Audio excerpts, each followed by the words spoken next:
though I never worked on this job. I've had bipartisan partners. I work with German and Senate intelligence community bipartisan. These are good American. Using computer audio.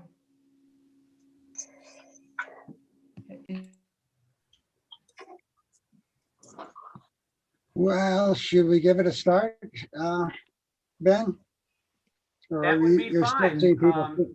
I'm just going to say welcome to the 94 Zoom folks that have joined us tonight, and I'll let Don introduce Phil. Don, actually, Okay. introduce yourself a little first. I'm sorry, what? Go ahead and introduce yourself a little bit first, and then Phil. Oh, okay. Well, I'm Don Wendell, and I'm a member of St. Paul Audubon Society for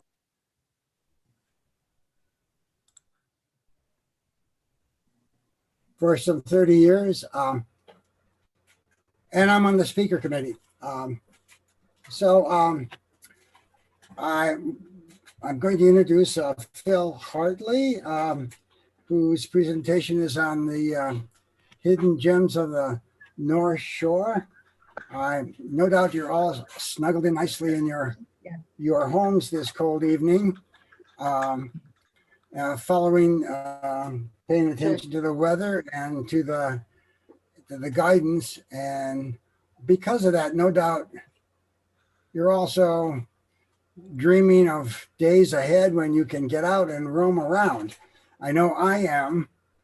And so Phil Hartley, I've listened to several of his presentations. I've always found them very engaging. So I think you'll find his presentation tonight, something to hang your dreams on. So with that, Phil, why don't you just take it away? Okay, all right. Thanks, Don. And thanks, Ben, for setting this up. Sure. Let me start by saying that I'm not a birder as such, or at least I don't consider myself one. I'm a rank amateur at it. I was never really got into birds at all over the years. And about 4 or 5 years ago, I found out why. I was on a Superior hiking trail hike. It was a sponsored hike, and I was the naturalist. You might say I was a groundhog, because if they had a question about what's growing on the ground, I could handle that. But on the hike was a neighbor of ours. I say neighbor because up here I'm in Two Harbors, or close to Two Harbors. If you live within a mile, you're a neighbor. And the neighbor was Jim Lind. Many of you may know him. He was instrumental in writing a couple of books, or involved in writing them, on North Shore Birding Trail and the Duluth Superior Birding Map. But anyhow, he was along and he was answering questions about birds.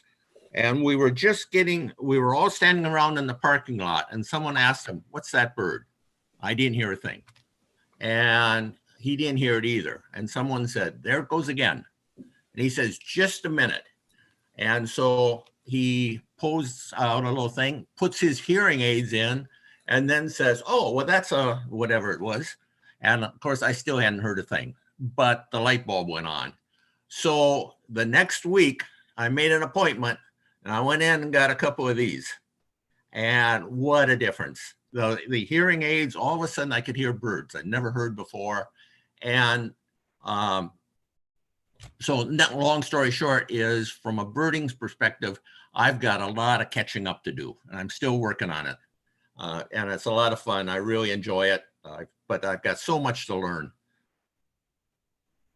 Okay, we'll get started. Before we actually get into hidden gems of the North Shore sites for nature lovers, and I should point out that this was put together for the Minnesota Master Naturalists. They were going to have a conference up here last spring in Two Harbors. So I put together this presentation, Duluth to Silver Bay, to give them some places to visit and things to do while they were up here at Superior Shores in Two Harbors. And all these sites are, pretty close by. And it was because of that I didn't pick out nature sites up in Grand Marais or Ely or something like that. I just stuck to the area within 30, 45 minutes of Two Harbors. So then after talking to Don late last summer, early fall, I tried to incorporate a few more birding type things in it as well. And, but, you know, by then, you know, the birds are starting to migrate out of here. They're what made it a little more difficult. I didn't have a full season to do it, but still we'll touch on some of the birding aspects as well of these sites.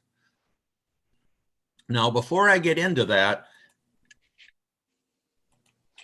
I'd like to just show something else here, a couple of little sequences. I have a Christmas tree farm down by Santee, Minnesota. So I split my time between down there and up here by Two Harbors where I live. This juvenile eagle was sitting there on a post one day, and I was taking photos of it. Notice the eye. I thought it was looking for something to eat. What it was really doing was looking for, where are my parents? And not seeing them, it decided to pounce. And hopping on the ground like that, I didn't realize it at the time, but it was bar hopping. Oh, let me, and here's what it came up with. It came up with a beer can. So you have an underage beer drinker, and it's a, I think he's got kind of poor taste. It's a Bud Light, but here's the can right here. I saved it as a souvenir, which makes you wonder then, where were the parents? Then another sequence I'll show you real quick is this one here. Here you can see a male cardinal sitting in a tree, and I don't know on the screens there how well it shows up, if you can read the text or not, but he's saying, let's have a dinner party. And his mate says, good idea. Let's set the table for all our friends and make name tags. So here's the dinner party table with the goldfinch, the chickadee, the woodpecker, the house finch, another downy woodpecker in this case, gray catbird, house sparrow, white-breasted nuthatch, American tree sparrow, song sparrow, blue jay, red-winged blackbird, dark-eyed junco, brown-headed cowbird, and rose-breasted grosbeak. So then, okay, we've got everybody's here, but save room for us. So the cardinals go to the feeder. And then who invited him or him? Okay, now we'll move into the presentation itself. And there's a lot of sites here. They're in the handout. I hope you've had a chance to take a look at the handout. I'm going to go through a lot of them pretty fast because where they're located, how you find them, what's the best time to go, and so on is all in the handout. So what I'm going to do is kind of summarize some of the points from the handout and just add a little more general information. There's quite a few sites. Some we'll touch on a little bit more than others. There's two bonus sites here as well. I put in Jay Cook State Park because that's one of my favorites. It's not in Duluth, it's before you get there, but I figured most people would be coming up from the cities, so they might want to stop there. And then I also put in Crystal Bay up at Tetagooch State Park, which is a little bit beyond Silver Bay. And I'll show you why when we get there. But with Jay Cook State Park, most people go to the park entrance and they drive in by the swinging bridge there. That's a great spot. But as you'll see, as I go through here, if it's a tourist spot, I try in this presentation, I try to avoid it. I try to identify the sites where there's very few tourists And most of the people you run into are locals. And the same here with Jay Cook. We'll start with that. Rather than going to the entrance, go around to the back side. The directions are in the handout, but there's a parking lot there. And then you can see over in the fence area, when I move the cursor there, can you see it on the screen?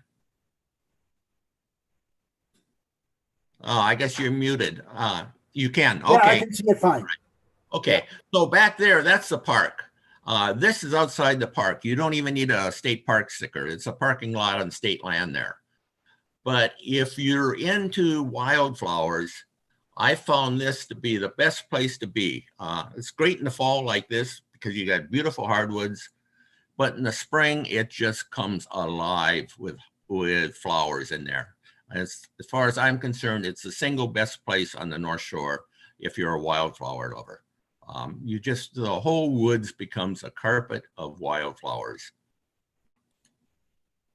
Here's just a quick sampling. There's Dutchman's breeches, trout lilies.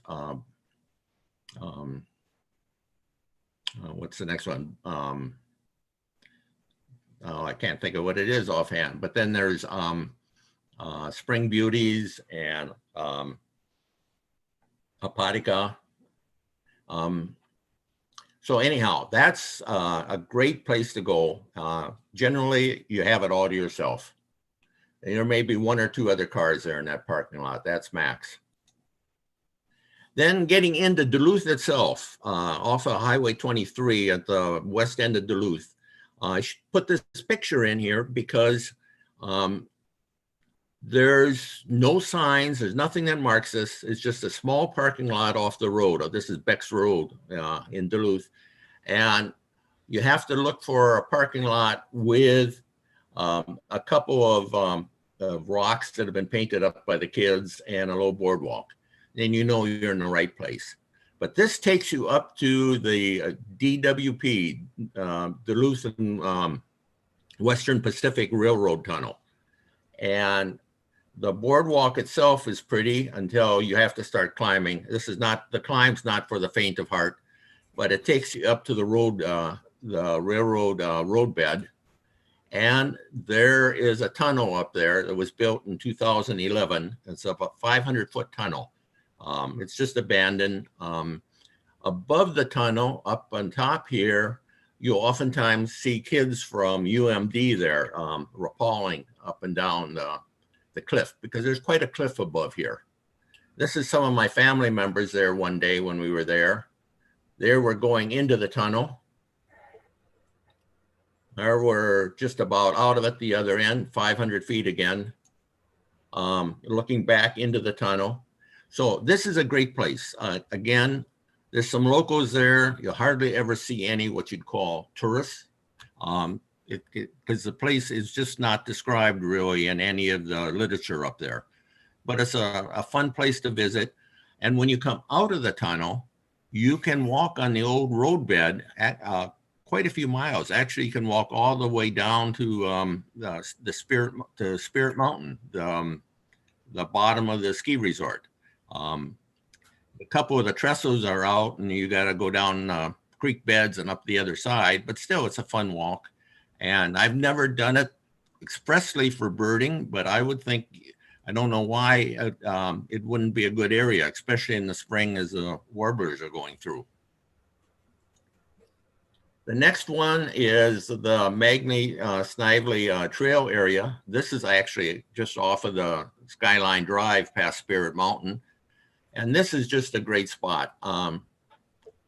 There's a large parking area there and signage. Again, one or two cars. I think maybe the most I've ever seen is 3 cars there. But the whole area in there it's beautiful hardwood forest. It's full of, in the spring, of large leaved or large flowered trillium. Just a great spot. And here's where I should explain something about the trails in Duluth, such as in here and some of the other spots. It's easier to get lost in Duluth, in the trails in and around Duluth and above Duluth, than it is up north in Superior National Forest or on the Superior Hiking Trail. Further up north, you've got a trail and you just follow it and there's no place else to go. The trails here are an intersection of hiking trails and cross-country ski trails and mountain biking trails and snowmobile trails and horse trails. And it's a spider web. And my advice is, especially if it's a cloudy day, don't go in there without a compass and that, because it's so difficult to stay on the right trail. And it's so easy to come out a couple miles from where you think you're going to come out. And there are no maps that consolidate all these trails and show them, on a single trail, on a single trail map. So anyhow, word of warning, you can't get lost for very long because you're in Duluth and you're going to come out someplace. But still, it can be very, very confusing. So a beautiful spot in the fall as well. Right there on the Skyline Drive is a beautiful old bridge over the Stewart Creek. Just a gorgeous piece of architecture. Here you can see a group of bicyclists coming across the bridge, but it's worth walking out on the bridge and over to the other side and along in there. Another neat place is Kingsbury Creek, and that's flows down and it flows into the Duluth Zoo. And what you want to do if you're going to visit that is actually park in the zoo parking lot. But then instead of going into the zoo proper, turn around and you'll see this Fairmont Park behind you. And you go through the park and through these cedars, and you're actually on a spur trail for the Superior Hiking Trail. And then you come out. This is another one of the DWP, Duluth and Western Pacific railroad bridges that was abandoned. The bridge that's back in behind here is actually inside the zoo, and there's a fence across there, so you can't get at it without going and paying your admission.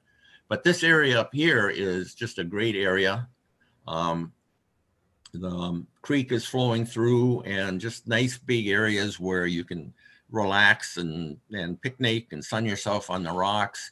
And again, you've got your choice of 5 or 6 different trails running in different directions that come off of this area. Yeah. And again, make sure you got a compass along.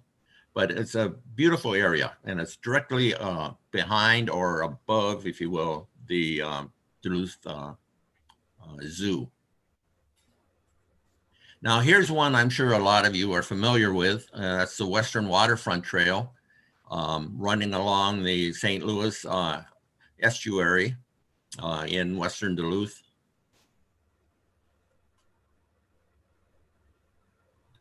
You can also, when it bends around, and you have a view of Spirit Mountain up there. But there's all sorts of life along the shore.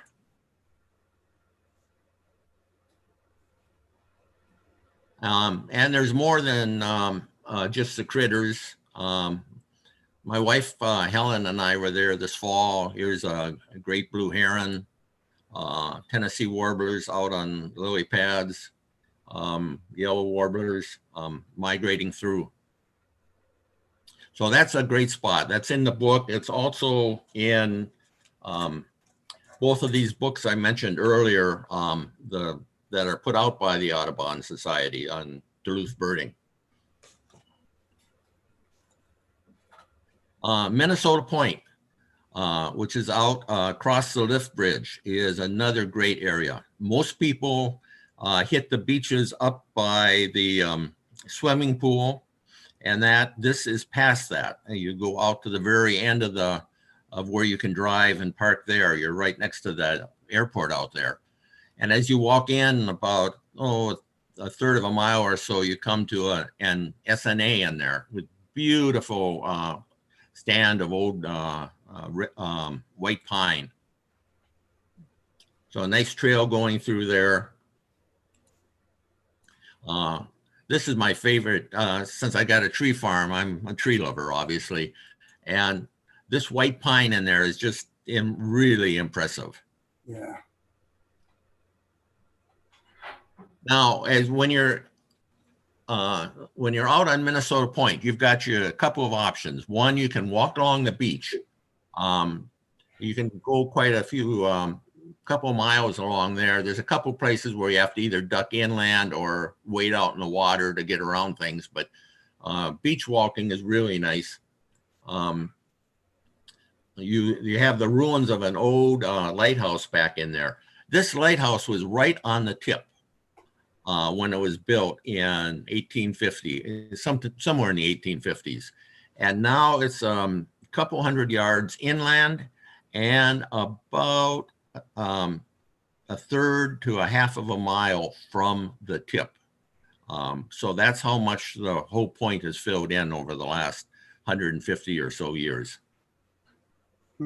So there's what's left of it. There's about 30 feet left. It was a 50-foot structure at one point. But along the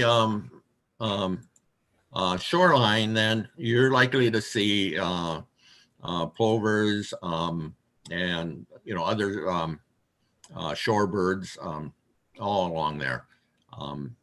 Not to mention all the seagulls and terns and that flying overhead. One thing you will find in there, if you do go in there, is poison ivy. The place is just laced with poison ivy. And this is actually the first time I've ever seen poison ivy vining like this.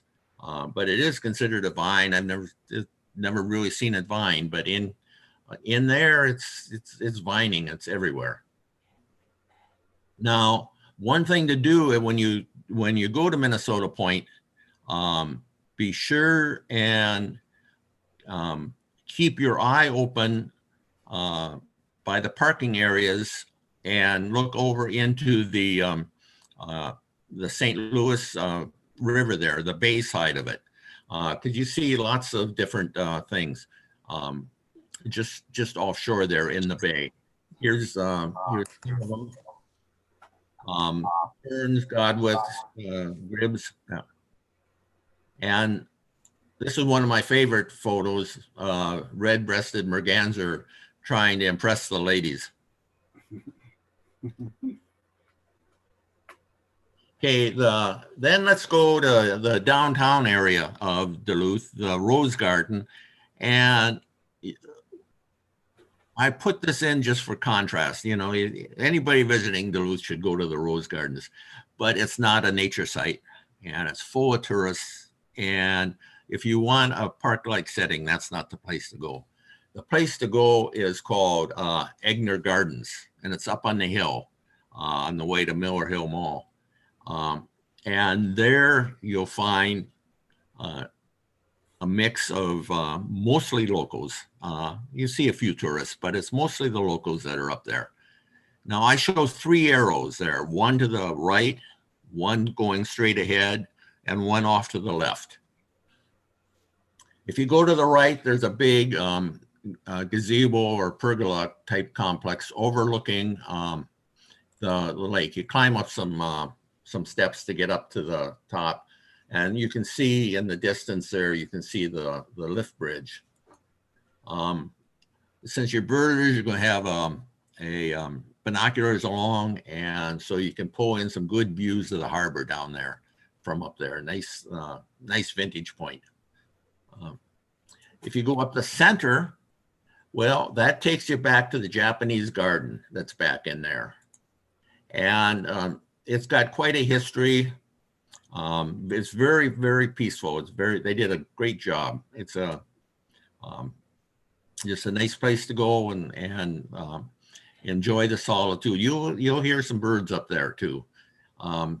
And then they have this big bell tower. You'll probably also hear that because every kid up there has to dong it, which has quite a history. It comes from the Duluth sister city in O'Hare, Japan. And it's there's quite a story associated with it that deals with World War II and that, but I won't go into that. We just don't have time. But anyhow, worth the visit. There's a big plaque there that explains everything. And then if you go off to the left, that's where Anger Tower itself is, which was built back in, I think, 1921, and was dedicated by the King and Queen of Norway. But it's a 5-story tower, and you can climb it. It's been restored and is open now. And you have some really neat views. There's looking again toward the harbor area. Here's looking up the St. Louis River, looking inland in what's, I guess you could say, what's left of the estuary there. And then here, looking the other way, there's a golf course and then off into the hills. But it's worth the climb, definitely worth the climb. Okay, now moving into Duluth proper, getting down by, this is on the west side of Duluth. If you're familiar at all with Duluth, Superior Street runs right through the town. Starts on the west end, runs right on through downtown and out, and goes all the way through the east end out to the Leicester River. On the west end, which has not really been developed, it's pretty industrial and in some areas run down. It's kind of the other side of the tracks part of Duluth, but it's really coming around. It's really being restored. And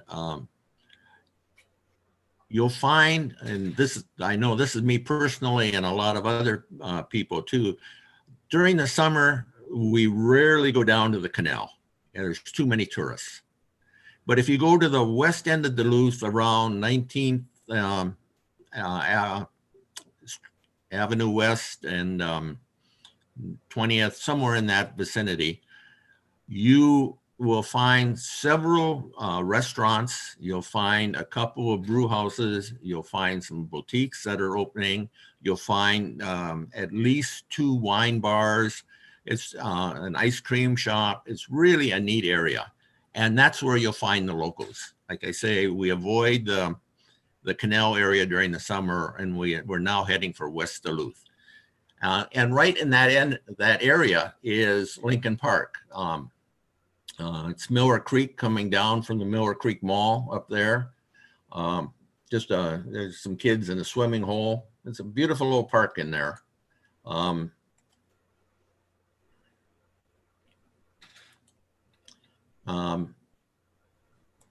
You can see there's somebody walking. There's a walking path along here. It goes up quite a ways, maybe a half mile or so, and then comes back down the other side on a roadway. Lots of little miniature waterfalls in there. A lot, so they're not that large or impressive, but great sound effects, really great sound effects from them. So it makes for a very nice, relaxing stroll.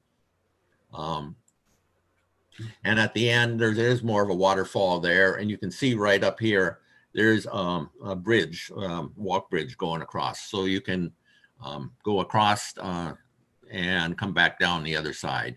But a nice little park to visit down in that area, as well as some of the restaurants that are down in there. Now let's skip over the downtown area and go to East Duluth. And there you have, not too far from downtown is Chester Creek. And this is actually, the Superior Hiking Trail goes through there, because the Superior Hiking Trail winds its way down to the Rose Garden and then starts back up again. So it's on its way to Hartley Nature Center here. But this part, this creek, Chester Creek, it's got 3 waterfalls. Here you see in the 2 of them right here, and then right in here, if you got high water, there's a 3rd one. So in the spring, you've got 3 waterfalls right there. It's a beautiful trail going through there.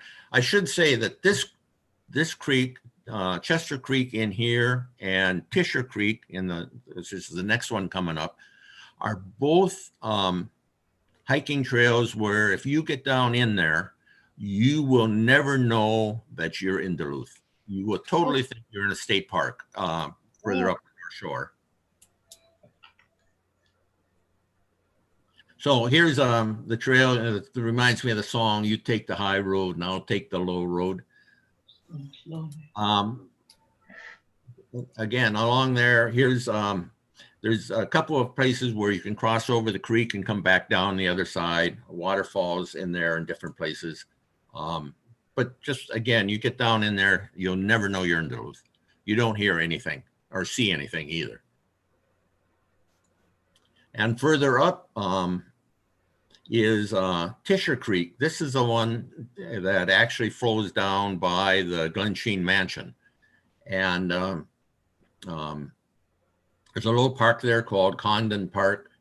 And this is all there is to it. But right in here, there's a little path and a set of stone steps that goes down to the creek. And once you get down there, you're in heaven. There's, I think, 3 or 4 different footbridges crossing the creek, so you can zigzag back and forth. Just a neat place. And I don't know if you can see it very well here. This tree, I watched it for years. It's a cedar. It starts up above here, and it grew straight down. And then for years, and then finally, maybe after it had been growing for 10 years or so, it said to itself, "Oops, wrong way." And now you can see it's made a big arch here and is going back and growing upwards. So I don't know what that's all about, but it's always been fun to watch it. So this is my wife Helen over here. Here's some cascades going along. You can see they built in steps down in here as well. There's the cascades again. There's several other little waterfalls scattered in there. So just a great place to visit. Again, really get away from it all. And there's any number of places where you can actually get down and put your feet in the water. Our grandkids have done it many times down in there. Okay. The next place I put in this for the Master Naturalist presentation, because this is Webwoods. Larry Weber, whom this is named after, is an educator up here that used to take his classes into Webwoods, into this woods here for years and years. And after they retired, the city bought the property and named it after him. He's written several books on mushrooms, on different plants. He's got 2 or 3 different books, naturalist type books out, just kind of diaries of his journeys around northern Minnesota. So he's quite well known in the naturalist circles. But anyhow, it's just a small park. I don't know, 20 acres or so. But again, when Helen and I went there, we had it all to ourselves. There's nobody else in there. So it's just a nice area. It'd be a nice area to do some birding. We weren't in there for that purpose at the time. Helen is there taking some photos. The marsh marigolds coming up. You've got the trails going through there to follow. There's just kind of roam around. There's a herd of deer in there. And we were there in the spring. So here's the trillium coming up and the jack in the pulpit. Maple's starting to bud out. Then going beyond that is the Bagley Nature Center. And this is at UMD. It's on the north side of UMD. And this is one of my favorite spots in the Duluth area. The nature area, it's a large area. There's a huge pond in there, which would be good for birding as well around there. I think it looks to me like it's been dredged. It was probably a swamp that they dredged out. But then behind that is just gorgeous hardwoods down below, and you can climb up the hill. It's a rather steep climb, but a nice trail to where you're up on top. And up on top, the Superior Hiking Trail also runs through. Superior Hiking Trail seems like it's everywhere. But there's an observation area up there. with some beautiful views of the Duluth campus. And then over on the side here, you can see Minnesota Point going out there. So the main part of Duluth is over here, but this is all campus area here. And these pictures were taken during the summer, but during the fall, it's gorgeous up here. Beyond that,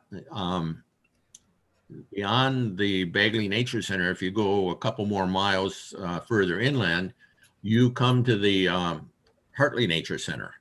And this is a big preserve, and they've got a building there. They run a lot of classes and workshops for the kids. It's really quite a program. I'd like to say, or I would like to say that this was all our property and I donated it and I built the building for them and so on. But in fact, we are not related in any way to the Hartleys that were involved in all of this. They were early pioneer lumber and iron ore barons in Duluth, and we're newcomers. But it's a great spot, beautiful building, lots of birds around here, lots of birds, and they do a lot to promote them with different areas. This whole area in the front here is a big butterfly garden. Nice trails. The trails are quite wide and they're very handicapped accessible for the most part. So this is a rarity in Duluth. The trails where you can get to where it's pretty gentle walking, and for the most part, you can walk hand in hand. You don't have to go single file. You can rent canoes there. They've got a nice pond.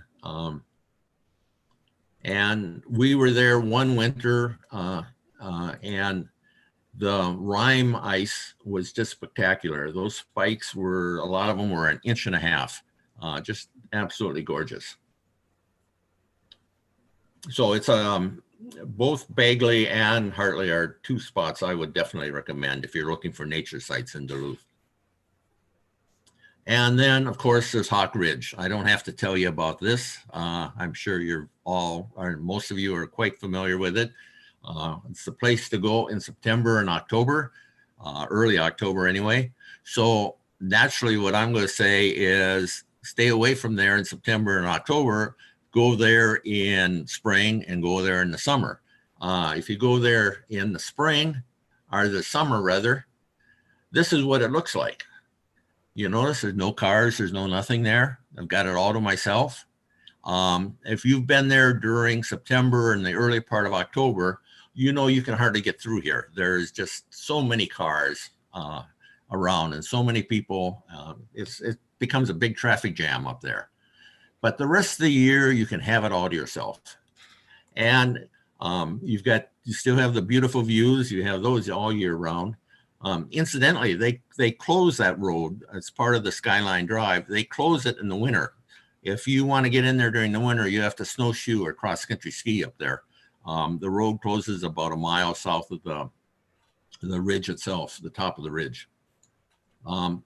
But if you're there any other time of the year, the thing to do is behind the observation platforms, there are some hiking trails, and they weave around up there on top of the ridge. There's 2 or 3 different ones you can take. Some of them are pretty well, maintained. You've got boardwalk there over a swampy area. There's a little more rustic. But if you're hiking around in there, you can run across lots of birds in there. It's a nice area. I think it's pretty well populated with birds throughout the year. Now, when I'm doing it during the summer or something, you're not going to have all the hawks flying overhead. If you're lucky, you might find a turkey vulture or something, but that'll be about the limit. But anyhow, it's just a nice place to go. Beyond there, a little bit further, is the Luster River. And this is also mentioned in a couple of the books, this area here for birding.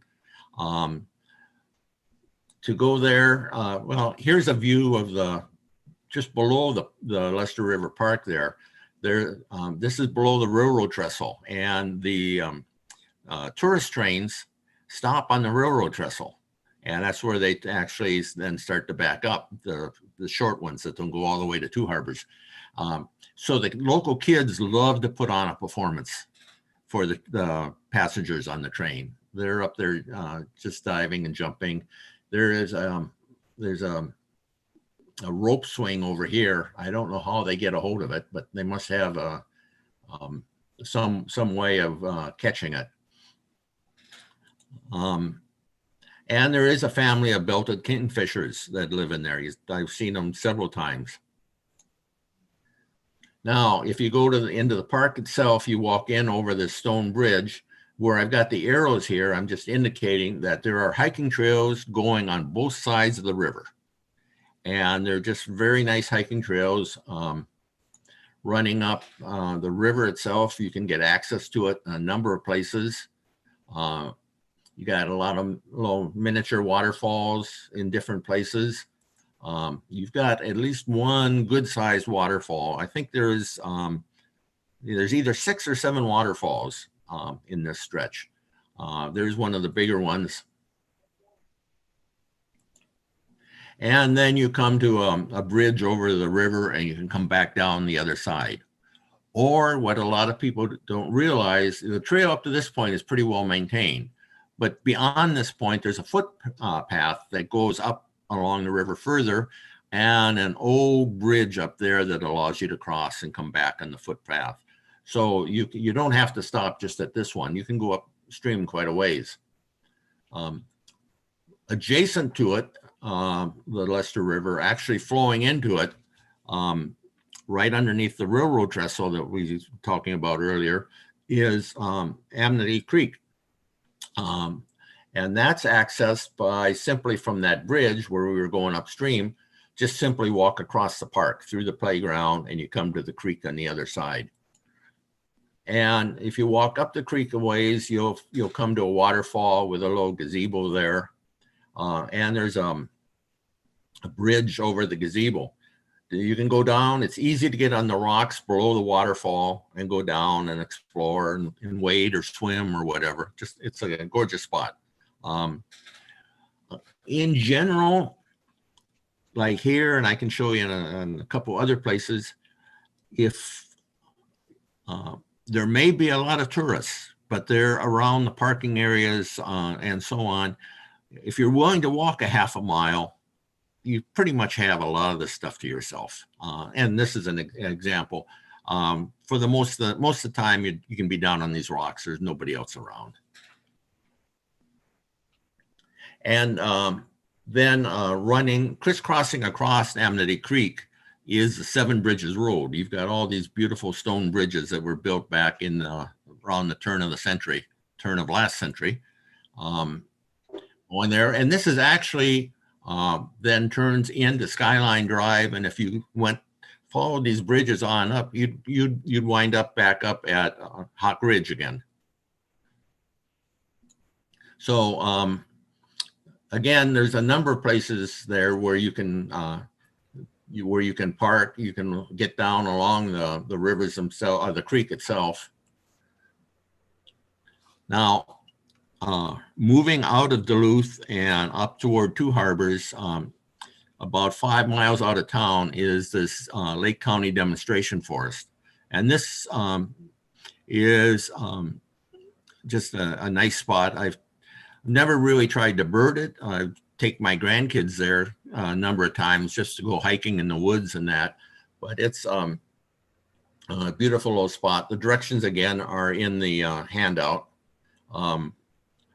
It's a rarity in the North Woods because it does have vaulted toilets there. You don't find that in too many places. One of my favorite tours, there's 5 different hiking trails coming out of this area. And my favorite one is this woodland walking tour, which takes you down and around parts of Knife River. And Knife River up here is just a little creek, but it's just more interesting. The others go off into, one goes off into a white pine woods, another one goes down into a swampy area. There's a number of options, and there are maps available, interpretive maps that are available. They sometimes have them at the kiosk there, but oftentimes you have to go to the courthouse in Two Harbors to get one. So it's just a nice, I should say, it's a nice open area. They have a picnic shelter there, fire pit and picnic table and so on. You can see that's in and around this front area here, lots of beautiful white pine or Norway pine. It's to be in here, maybe having a picnic and listen to the wind going through those pines is just really great. Now let's move into Two Harbors itself. And I think a lot of you have probably been to Two Harbors. You're familiar with the lighthouse and Agate Bay and the boardwalk or the break wall running out that you can walk on and that, and the views of the ore docks and that. And that's where the tourists are for the most part. A small percentage of them will take this path around the the lighthouse. And here you can see it going around. There's a lot of wildlife. It's got a herd of deer back in there. And now normally when I gave this to the Master Naturalist, I said, you know, park in the parking lot and get away from there as soon as possible. But if you're a birder, you want to spend some time in the parking lot. You want to go down right along the shoreline there and see what you can see, because you can see all sorts of stuff right along the shoreline. It's very, very popular with a lot of the shorebirds. And then out in the water, you see a lot of mergansers, golden eyes, quite a few different ducks there. This one here is this common golden eye. She's having breakfast. If you notice, she's got a fish in her mouth. She just came up from a dive, and I think it's probably a small herring. I'm not sure. But I learned a valuable lesson because the moment she broke water there, that fish disappeared in her mouth. So the lesson I learned was when I'm photographing birds or ducks and they dive, and the moment I see them breaking water as they're starting to come up, I start firing the camera, because you only have a split second from the time they pop out to when, for example, in this case, that fish disappears.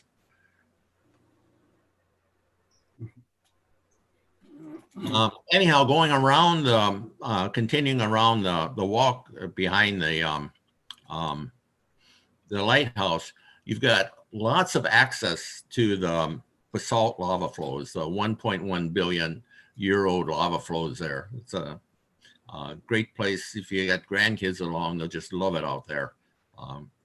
And in some of these little sheltered areas, the water even warms up a little bit. And then at the end, that lighthouse trail kind of merges into what they call the Sanyu Trail.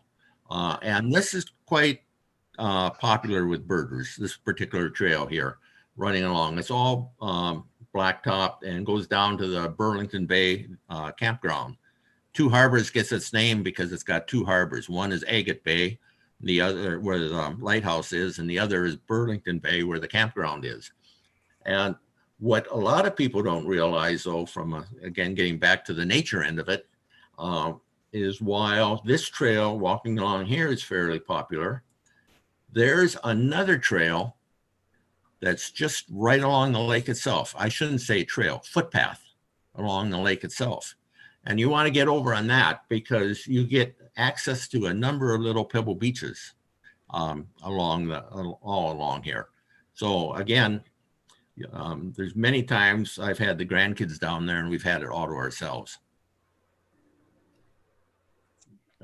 Going up then out of Two Harbors and heading up toward Silver Bay at Castle Danger. Castle Danger is famous for a couple other things, but we'll talk about the couple of things that it's famous for. One is that's where the Rustic Inn is, and after you do this hike, you want to stop in there and have pies. Here's a little secret. The tourists go to Betty's Pies in Two Harbors. The locals go to the Rustic Inn in Castle Danger, and their pie it blows Betty's Pies away. Personal opinion, and I think that's verified by where you see the locals go. Secondly, Castle Danger was the original home of Castle Danger Brewery up here, which has now since moved into Two Harbors proper. But anyhow, at Castle Danger, you've got access to the Superior Hiking Trail, and you can a quick walk from their parking lot gradually quickly turns into a vertical walk. So again, this is not for the faint of heart, but within with a quarter of a mile walk, a lot of it again being almost vertical, you've got beautiful views of Lake Superior and some of the shoreline running along there. This is kind of looking back toward Two Harbors. And you've got, in this case, it's the beautiful lime green on all these aspen. It's a spring photo. You go back in the fall and you've got all the beautiful oranges as they start to turn color. So that's just a great little mini hike. And then, like I said, you can go back to the Rustic Inn and have a piece of pie. Going on a little further, Gooseberry. Now, why Gooseberry? It's so well known. It's hardly a nature site. Well, yes and no. There is the Third Falls. Notice all these people, and this was not a particularly busy day, but notice all these people here. On a summer weekend, on a Saturday, let's say in July, they have as many as 5,000 people there. The cars back up and park out on Highway 61. It's an absolute zoo. I wouldn't go near the place. But we were here on a day, it was busy, it wasn't too bad, but we had the grandkids along and they wanted to go there. So I went and put up with it. But notice all these people here. This is at the lower falls where everybody is. Now, if you go to the Fourth Falls, which is just above the Highway 61, there's a lot less people. And then follow the trail around past the old visitor center. And I remember going in here when I was a kid. It was built by the CCCs back in the 1930s. It's a quaint old building. They've been restoring it. They're not totally sure what they're going to do with it. They're probably going to turn it into some sort of a interpretive type museum or something where they don't have to necessarily have staffing there. But for the time being, they're just maintaining it. So it's in pristine shape.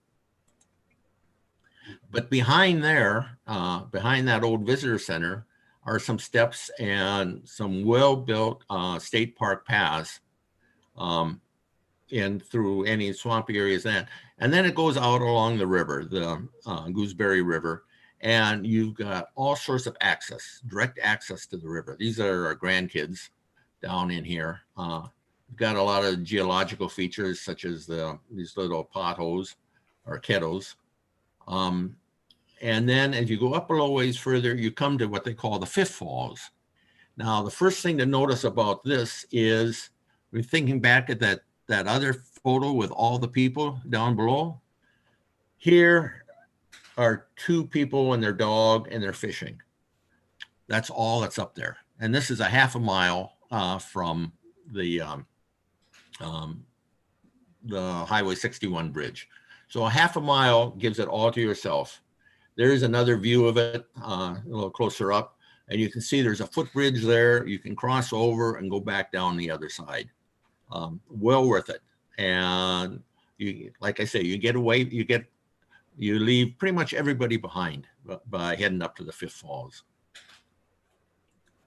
Now, Iona's Beach, a little further, is an SNA. It's quite popular. The beach itself, here's the Gitchigumi bicycle trail going through there. And then off to the right-hand side is the beach itself. And this is a set of, this was a rhyolite cliff. The two main rocks up here are basalt and rhyolite. This rhyolite's a little softer.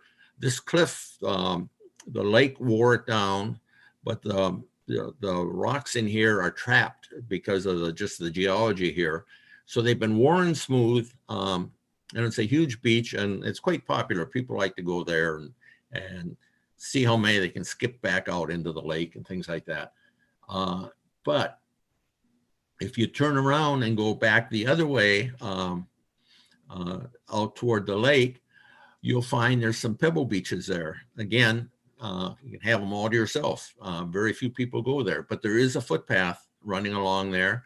It goes out to the very end of the point, and there's a grassy area up at the top, and there's a fire ring there and a nice place just to go have a picnic. There's no facilities or anything like that. There are facilities back behind, but again, this whole walk to make this loop is probably a half mile, 2/3 of a mile, and well worth it. Now, the Split Rock River Wayside is an extremely popular place. Oftentimes you can't find a place to park here because people are hiking up the Split Rock River.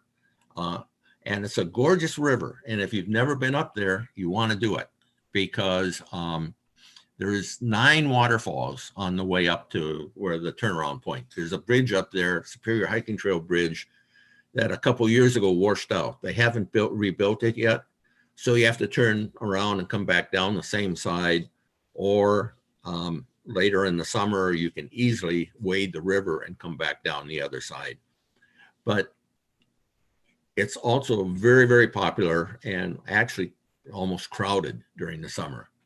And what I like to do is go from there, actually go under take the tunnel under Highway 61, cross the bridge there, cross to the other side of the river, and then you immediately see a turn that takes you into the state park proper. This is Split Rock State Park. You're coming in the backside of it, and you go about a mile or so, and you come to a sign that says Corundum Point. And going up there, this is a site of a 3M mining facility. And there's a lot of history here going back to 1906. We don't have time to go into it. But in a nutshell, they were mining this. This was a quarry right in here. And they thought this was corundum, which is an extremely hard stone that they could use for making sandpaper and grindstones and stuff like that. So they were mining it. It turned out this is a northosite, which is a much softer stone, still relatively hard, but not soft enough to be, or not hard enough to be used for sandpaper and grindstones and that. And so everything they made started to disintegrate on them. They almost went out of business. They almost went bankrupt. And then they moved down to the Twin Cities and started over.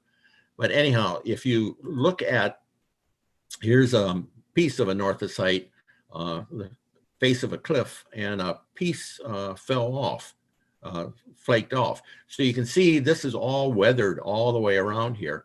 But this piece here, there's huge, very, very large crystals in there. And this will sparkle like a million diamonds if the sun hits it. It's just gorgeous. Anyway, the reason I'm going up through this quarry and that is, well, there's some of the old ruins there from their crushing plant. But you from up in there, you get a view of Split Rock that you can't get anywhere else. First, you're at eye level with it. And second, you can see all the buildings because you're out on a point that's out as far as the Split Rock point. So you're way out there and you can see the whole thing. You can't get this view anywhere else. And I have never yet seen another person back in there. I don't know. They must see the sign that says Corundum Point and realize it's a dead end and decide they're not going to walk out there. But it's the whole area up there is a big point, and you just have it all to yourself. It's a place you have to go in the spring, though, because once the leaves come out, it's very difficult to get a good view, at least one where you can use a camera. Now, we're getting closer to Silver Bay, but on the way you go through Beaver Bay, and I'm sure a lot of you recognize this. You're just approaching the Beaver River bridge here, and this is a popular spot. It's this parking lot is full. There's cars along the highway, everything else. I was probably there 6 in the morning to catch this without anybody there. But it's a great spot to go. You walk out on the bridge, take a look at the river going north. There's a couple of waterfalls. Cross over to the other side. Take a look at the mouth of the river and the sandbar there, and so on. You can even go down and explore it some in that, but you're going to be with a lot of other people. So do this for the view. And then if you want a nice experience, go up County Road 4 there a couple miles and go to the Superior Hiking Trail trailhead and walk down, it's maybe a mile. And there's a campsite there. And during the day when you go there, there won't be anybody there because any the hikers are, they would have stayed there overnight and then they've moved on. So you can go there, you can have a picnic, have it all to yourself. There's a nice little waterfall there on the Beaver River, a great spot to just explore and swim or soak your feet, whatever. Again, some more of the geological features, the Keddos. These are identical to the ones up in Temperance River State Park, except they're much, much smaller. And so this is one spot. If you go a little further up the Beaver River, you come to a spot called Glen Avon. And this is one of my very favorite spots. And it's very, very few people know about it. There's just only room up at the top here for 2 or 3 cars to park. But that's okay, because I've never seen more than a couple cars there. So I would park up on top. I have driven down in here. I'll do it during the dry season. I want a high clearance vehicle. You don't want to go down there with a sedan. And you don't want to go down there if it's been raining, because even if you've got 4-wheel drive and that, this right in here is just, it's just mud, or clay rather. And it's slick as can be, your tires are it'll just turn to grease down there. You won't get out. So best advice is park up at the top. But then when you walk down in there, you just got a beautifully wild area that's worthy of being a state park. If I had to pick one site up there that I would like to see made into a state park, it would be this Glen Avon. You've got about a half a mile of rapids and cascades going down the Beaver River here, and there's a footpath along there, so you can go down there and explore. Here's going down in there a bit. Here's a couple of photographs. Here's some of the family. There.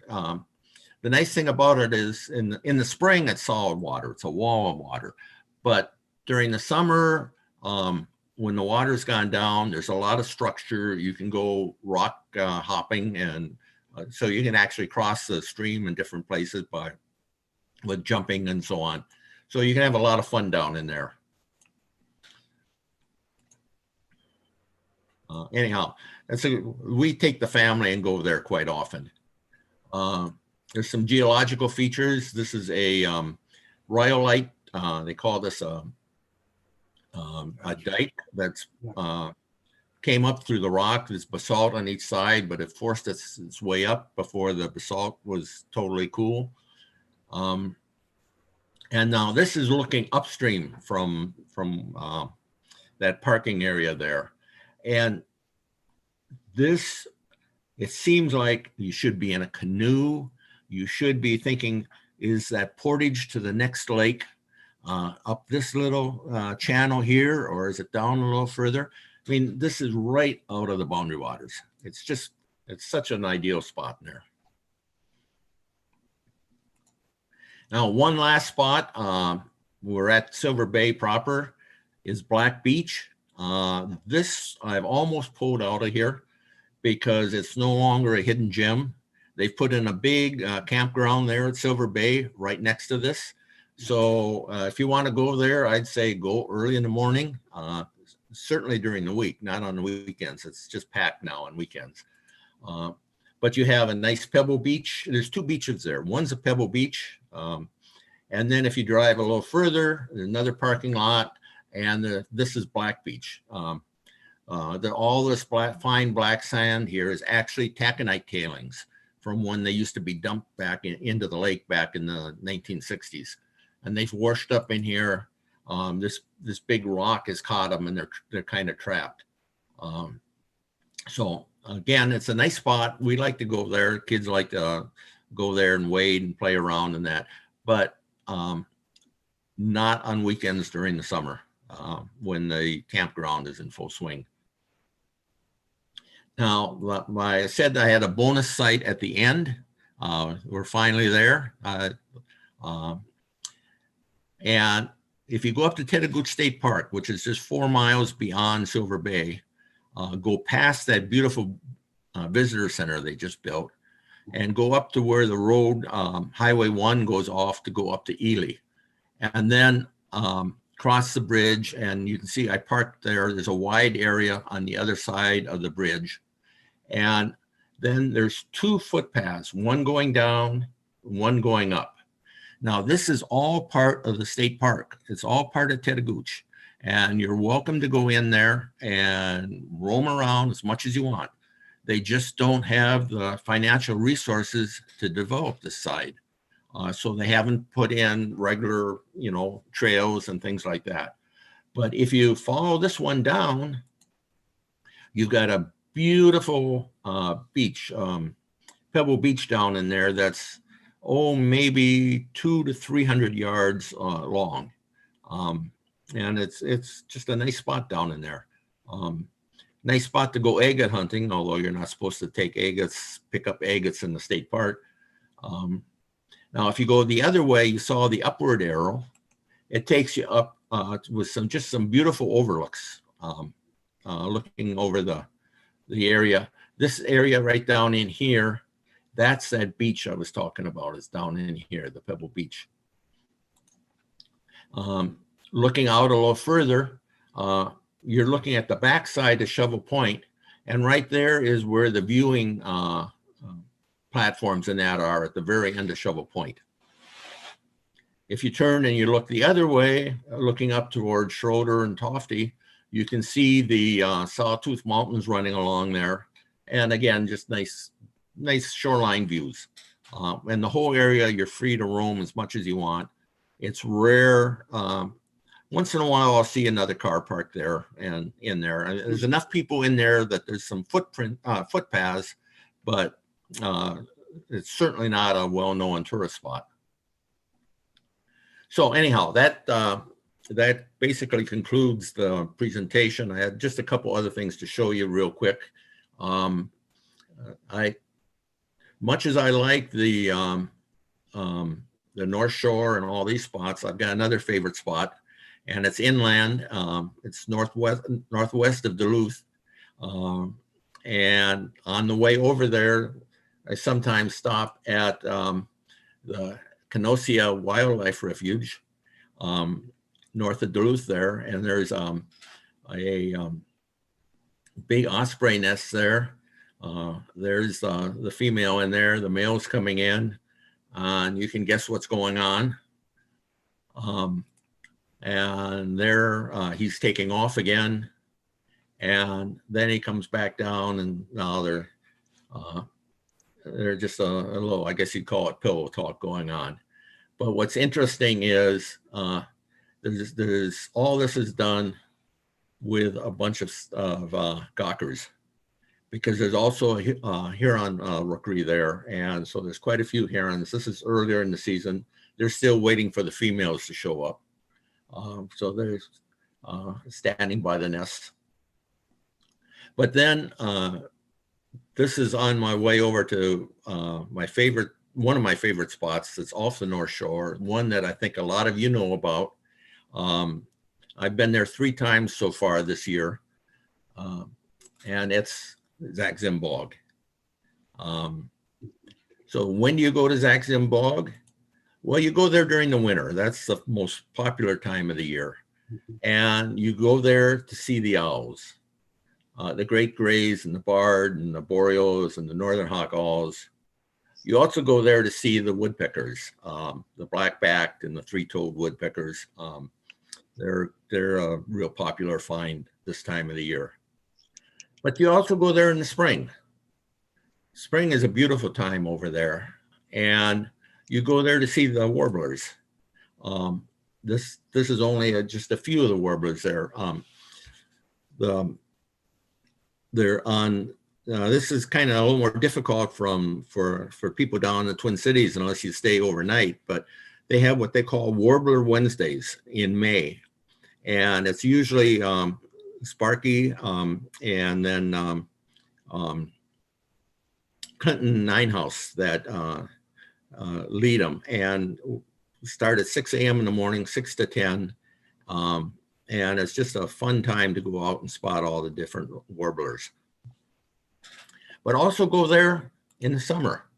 Oh, I should also say, you'll also find a lot of sparrows, field sparrows around there in the spring before the grasses get too thick. You can spot them. You never see them in the summer. But go there during the summer too. It's a gorgeous place. And you'll find all sorts of meadowland birds available, particularly the bobolinks and the meadowlarks. And in the fall, the day I was there, for this particular photo, I was there for 4 or 5 hours and never saw another car. People just don't think about going over there in the fall. But again, you got your migrating birds going through, the grouse or there's always something. So at any rate, that basically winds it up. And I thank you very much for all your time and attention. At least I hope your attention, but because I can't see. But anyhow, if anybody has any questions, I think, Ben, you had a chat thing going, or we can open the mics or whatever you want to do.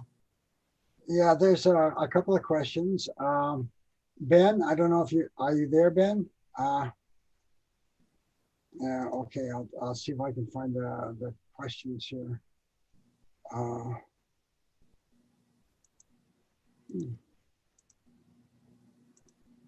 Well, I don't see any questions right now. Okay, can you hear me, Phil? Yeah, oh, I can hear you. All right, we got a couple. First one's from Lynn. How many of these spots would be featured at a Duluth area birding festival? I don't know if that's a particular festival, or she's just saying could they all be used? I would think so. Yeah, that I guess I can't answer. I don't know on that. I would think a couple of them would definitely be. If there's a birding festival in Duluth, I would certainly think the Western Waterfront Trail, for one, would definitely be in there. I don't know what else would be. Hey, Phil, go ahead and unshare your screen, and that will open it up so you can see some of the people that are here. We ended up with 100. We ended up with 100 cameras. So I'm sure there were people out in the hall that couldn't get in, but we'll get it posted tomorrow. Okay. Yeah, I'm trying to.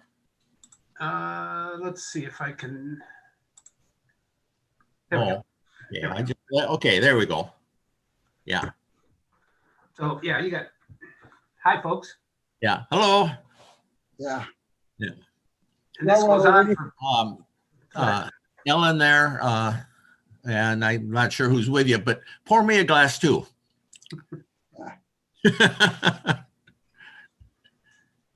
It looks like you're getting a lot of appreciation for your presentation. Thanks for sharing secrets, and it was great. And I thought it was really wonderful.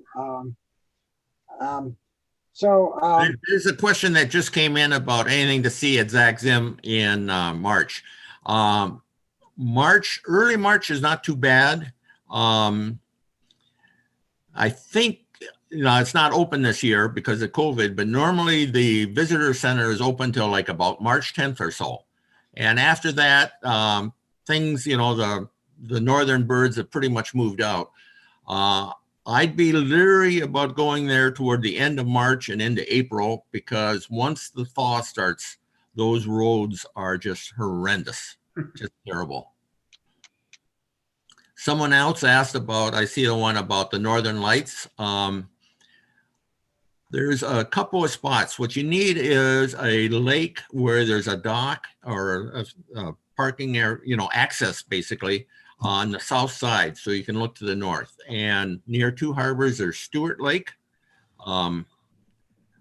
And then also, if you go north of Duluth a little bit, there's Island Lake and Boulder Lake. Boulder Lake in particular has got a parking lot that gives you lake access, and there's some structures, some islands and trees and that out there that's very, very popular for Northern Lights photography. You have a question here. What road were you showing at J. Cook Park at the beginning?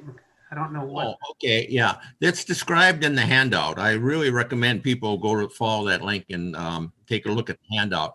But what I'm doing is I'm driving south out of Carlton, and there's only one road south. You know, Carlton is one of those streets with the intersecting roads right at in the heart of town.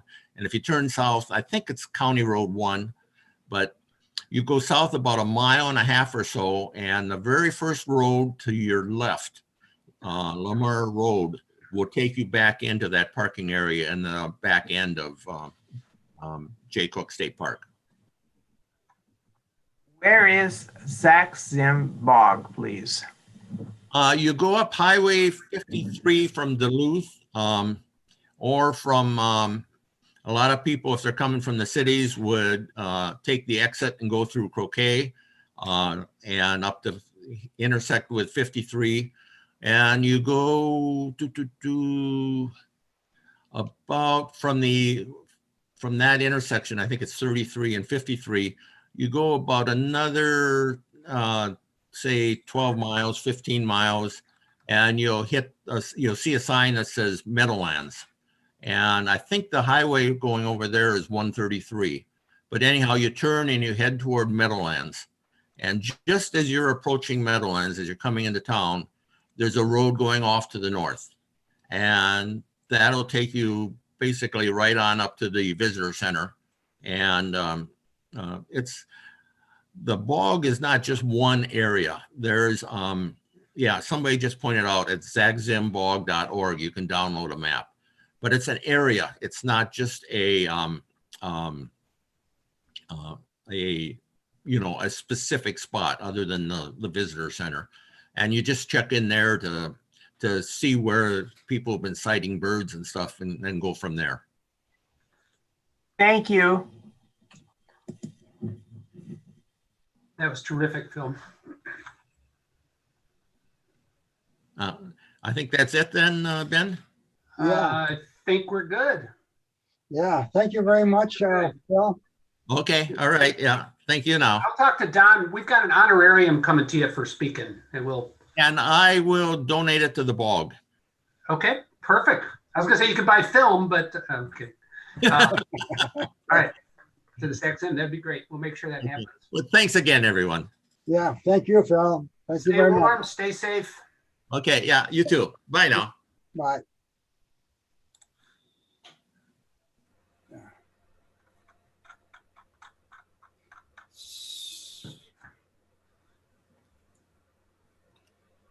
So I guess you've got the check all cleared already. I have somebody on the board. I don't sit on the board anymore, so Yeah. we'll just let Don or Phil, whoever. you must have gotten the notice of that, right?